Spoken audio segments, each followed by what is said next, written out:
This is the question 16 and here is a square.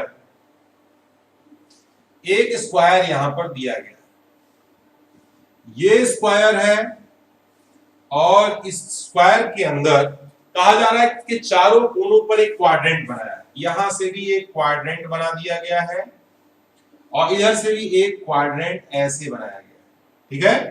अब इसके बाद इसका नेम लिखा गया है ए बी सी डी।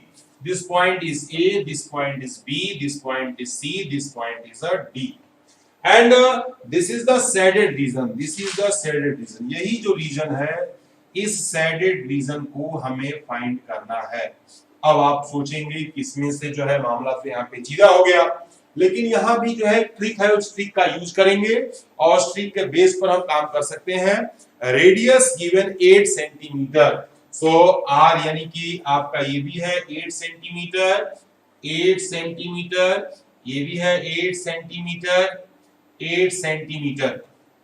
तो यहां पर नाम लिख देते हैं, इसको हम m लिख दें, इसका नाम n लिख देते हैं।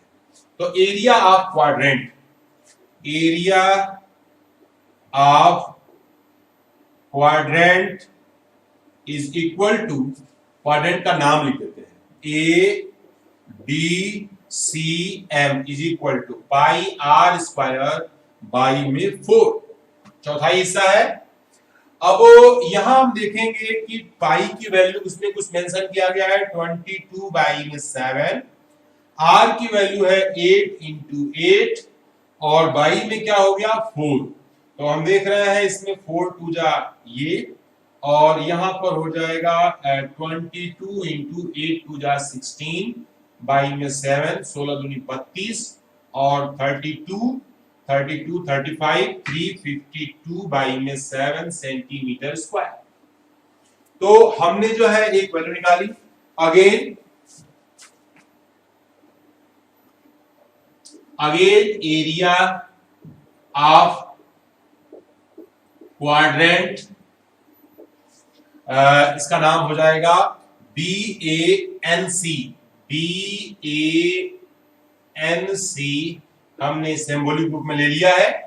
तो इसकी भी एरिया सेम होगी, that is equal to pi r square by में 4, तो सेम हो जाएगा 352 बाई में 7 सेंटीमीटर स्क्वायर। तो ये दोनों क्वाड्रेंट के एरिया को अगर हम जोड़ दें तो ये जो बीच का पोर्शन है ये 2 टाइम ऐड होगा। जैसे हमारे पास ये पूरा फिगर तो कवर हो जाएगा, लेकिन एक बार जब इस क्वाड्रेंट को जोड़ेंगे तो ये एरिया एक बार आएगी और जब दोबारा जोड़ेंगे तो बीच वाली एरिया हमारे पास डबल टाइम आएगी, 2 टाइम आएगी। अब हम काम करते हैं कि एरिया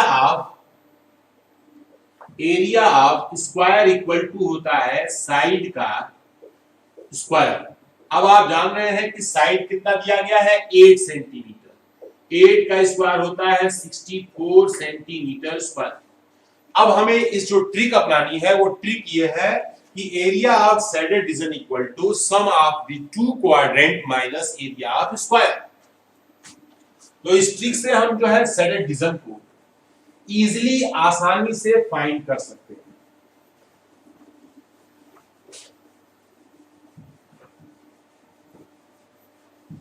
और इस प्रकार से हमने यहां पर लिखेंगे एरिया ऑफ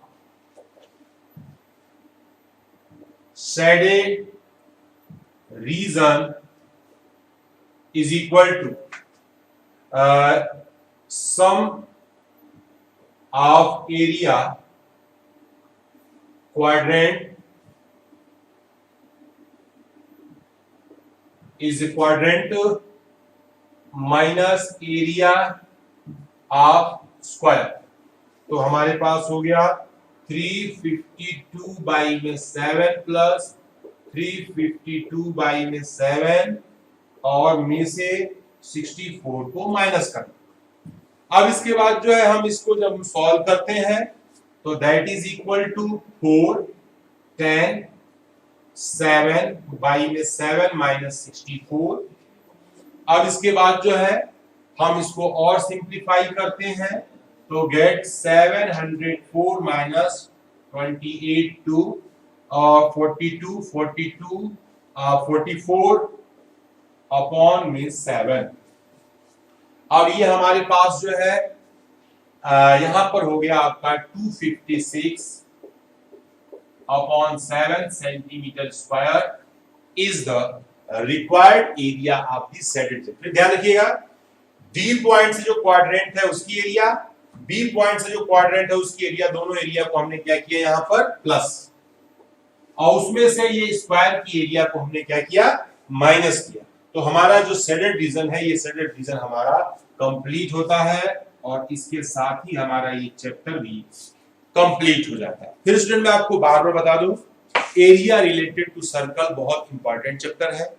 आपको फिगर को समझना होगा, फिगर को समझने के साथ साथ जब आप अपनी प्रॉब्लम को इसके सामने देखेंगे और फिगर में डिसाइड करेंगे किस एरिया में से किसकी एरिया को माइनस किया जाए तो हमारा शेडेड रीजन हमें मिल जाए। अगर इस बात को आपने प्रैक्टिकली सीख लिया तो आपको इस चैप्टर में कोई प्रॉब्लम नहीं होगी। और ध्यान रखना होता है, कई बार ऐसा होता है कि रेडियस या डायमीटर जो है अगर 7 से डिविजिबल होती है तो जनरल वे में हम पाई की वैल्यू 22/7 पुट करते हैं। अगर हम देखते हैं कि ऐसा कोई नंबर है, इवन नंबर है, 4 है, 100 है रेडियस की वैल्यू, तो वहां पर हमारे 7 से डिवाइड होने का कोई ऑप्शन नहीं है, तो वहां पर जनरल वे में 3.14 भी पुट किया जाता है। कई बार ऐसा होता है कि दो कंबाइंड फिगर होते हैं और 7 से वो नंबर कट नहीं रहा है, तो क्या होता है कि दोनों की वैल्यू बाई में 7 के रूप में निकाल लेते हैं। दोनों को जब ऐड करते हैं तो न्यूमरेटर जब हमारे प्लस होते हैं तो 7 से वो डिविजिबल हो जाते हैं।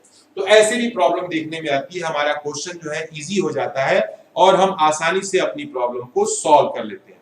तो स्टूडेंट्स इसके बाद जो है, क्योंकि मैं अभी थोड़ा सा समय है और मैं थोड़ा सा अगले चैप्टर को इंट्रोड्यूस कर देता हूं, और उसमें एरिया रिलेटेड टू सरफेस के बाद हमारा है सरफेस एरिया एंड वॉल्यूम। तो सरफेस क्या हो, एरिया क्या चीज होती है उसको भी थोड़ा मैं आपको समझा दूं। सरफेस एरिया जैसे हमारे पास, ये मान लीजिए हमारे पास एक डस्टर है, अभी हालांकि ये क्यूबाइड शेप में नहीं है लेकिन फिर भी हम अप्रॉक्स समझने के लिए मान सकते हैं कि ये जो है हमारे पास इस क्यूबाइड की जितनी सतहें हैं जिनको हम छू सकते हैं, जैसे ऊपर की फेस, इस साइड की फेस, ये साइड की फेस, सामने की फेस, बैक की फेस, बॉटम की फेस, टॉप की, ये सारी फेसें जो है जिनको हम छू सकते हैं उसे बोलते हैं सरफेस। यानी हम अगर निकालना है तो इसमें टोटल सरफेस एरिया को हम इंक्लूड करेंगे। कई बार ऐसा होता है कि कोई हमारा ऑब्जेक्ट है जिसमें जो है, जैसे मान लीजिए सिलेंडर है, हॉलो सिलेंडर है, पाइप शेप में है, तो पाइप में क्या होता है कि केवल बाहर साइड में केवल आपके पास जो है सरफेस होती है, टॉप खाली होता है, बॉटम नहीं होता है। तो उसमें जो है लेटरल सरफेस एरिया से हम अपना काम चला लेते हैं। लेटरल सरफेस, अगर मान लीजिए कि वो बॉक्स जो है पूरी तरह से क्लोज है और इधर से भी क्लोज है, हमने इसके बारे में काफी 9th में पढ़ा है, हमें 10th में जो है 9th के जो हमने स्टडी की है उसको जस्ट हम आगे की ओर बढ़ाएंगे। अब उसमें क्या है कि वहां सिंगल आपको क्यूबाइड ऐसे मिलते थे, लेकिन जो है यहाँ पर कंबाइंड फिगर मिलते हैं। जैसे मान लीजिए कि हमारे पास इसी में से हमने बीच में से एक कैविटी बना ली, बीच में हमने जो है एक गड्ढा बना लिया, और कैविटी में तो ये चारों ओर की सतह, फिर नीचे की सतह, और उसके बाद जो कैविटी बनी है उसमें से कम हुआ है वो वाली सतह भी इसमें क्या होगी, प्लस होगी। सरफेस एरिया में अगर मान लीजिए कैविटी के जगह पे हमने कुछ और जो है ऊपर, इसके ऊपर सरफेस एरिया या हेमिस्फीयर हमने इसके ऊपर पुट कर दिया, रख दिया, तो भी मान लीजिए हमारी ये सतह थी और जो सतह हमारी इंक्रीज हुई है वो भी प्लस। यानी सरफेस एरिया में कोई चीज उसमें से काट के निकाला जाए या उसके ऊपर कोई चीज ऐड की जाए, सरफेस एरिया ऑलवेज इंक्रीज, हमेशा सतह जो है बढ़ जाती है। लेकिन वॉल्यूम में ऐसा नहीं होता। अगर मान लीजिए कोई कैविटी इसमें से कट करके हमने निकाल दिया तो वो इसकी वॉल्यूम से वो वॉल्यूम क्या होगा, माइनस हो जाएगा। और अगर मान लीजिए कि हमने इसमें कुछ कट करके नहीं निकाला, इसमें हेमिस्फीयर रख दिया, कोन रख दिया इसके ऊपर, तो कंबाइंड जो फिगर बनेगा उसमें क्या होगा कि वो दोनों की एरिया को प्लस होता है। तो वॉल्यूम में तो हम उसकी जो है डेंसिटी के अकॉर्डिंग काम करते हैं, कुछ निकला है तो माइनस करेंगे, कुछ जोड़ा गया है तो प्लस करेंगे। लेकिन सरफेस एरिया में कुछ निकला भी है तो सतह तो हमारी बढ़ गई, क्योंकि हमारी छोटी सतह थी, अब उसमें कैविटी बना दिया गया तो पूरी की पूरी सतह हमारे पास है। तो सरफेस एरिया में ऑलवेज हम प्लस करते हैं और वॉल्यूम में बढ़ाने पर प्लस होता है और डिक्रीज घटाने पर हमारा जो है उसमें से माइनस किया जाता है। तो इस प्रकार से हम जो है 9th में जितनी भी जानकारी हमारे पास थी, क्यूब, क्यूबाइड, सिलेंडर और उसके बाद फ्रस्टम, इन सब के बारे में स्टडी हम अपनी 10th क्लास में करेंगे। और क्योंकि अब जनरल वे में सर्कल से रिलेटेड हमारा था, अब मेंसुरेशन हमारा स्टार्ट होने वाला है, तो कल से हम मेंसुरेशन पर डिस्कशन करेंगे। सो स्टूडेंट्स, आपने बड़े ध्यान से हमारे इस वीडियो को देखा, इसके लिए आपको बहुत बहुत धन्यवाद।